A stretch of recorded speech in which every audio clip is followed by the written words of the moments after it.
Hey guys, make sure you stay till the end. We'll talk about common mistake people make when replacing fuses, relays that can cost you quite a bit of money, guys, and waste of time as well. Stay with us, we'll explain what we're talking about.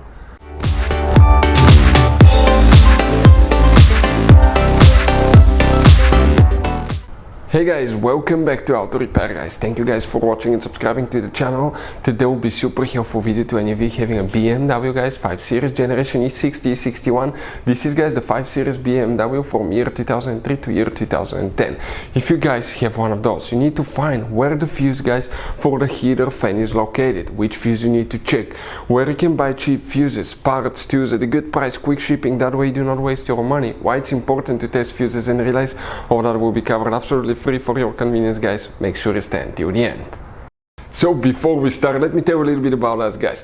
If you have BMW E60 E61, that generation 5 series, we'll be making a video about every possible fuse and relay. Why? To save you time and money. Let's say you're in the middle of nowhere, your fuel pump fuse blows out. What do you need to do? Okay, it takes forever to find where it's located. It's so complicated, you may have even multiple fuses, and all you have to do, come to our channel, search for it, and you'll be able to find that video, watch it, and in less than 2 minutes you replace the fuses, you're back on the road.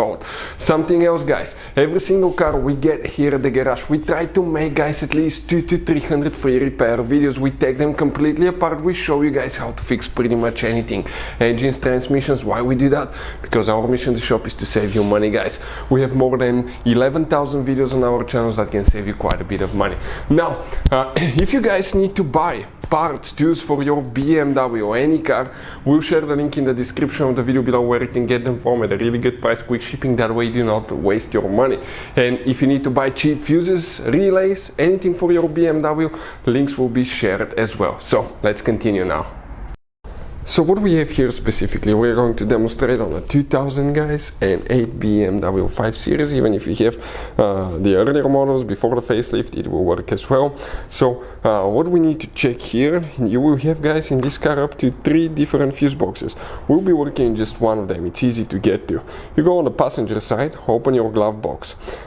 On the back side of the glove box, you have a cover with 2 turning knobs. Turn them, remove that cover, you get to the fuse box that's known as a glove box, fuse box. It's located directly behind the glove box. Before we continue, let's explain why it's important to test fuses and relays.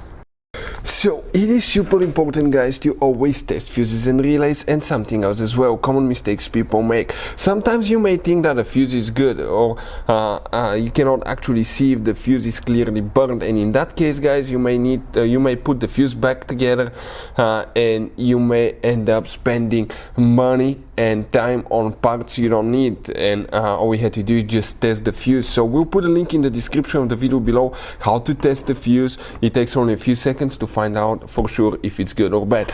The same thing for relays, guys, okay? Some of those could be really expensive on cars, so we'll put a link in the description of the video below how you can test relays. And for some certain fuses, guys, it's important to disconnect the car battery when removing them, otherwise you can burn the electronics. And for instance, working on airbags, fuses, or anything like that, you need to wait at least 1 hour after disconnecting the car battery. And if you're not qualified and certified to work on airbag system, I will never recommend to do that, guys.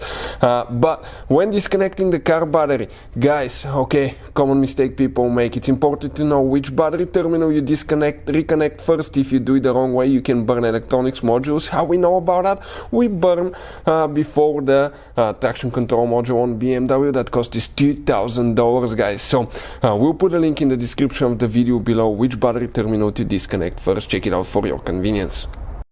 So what we have here specifically, let's explain now, guys, okay? If the heater fan does not work, guys, this is known also as blower motor fan. We have a video that explains how to test blower motor fan, how to test blower motor fan resistor. You may just have a bad blower motor fan resistor, which in most cases it's easy to replace. You come in that row right here, and you're going to start counting 1, 2, 3, that third fuse, 40 fuse. That's the fuse for the heater fan that you will need to check. If you guys have any questions, let us know. Thank you for watching. See you guys next time.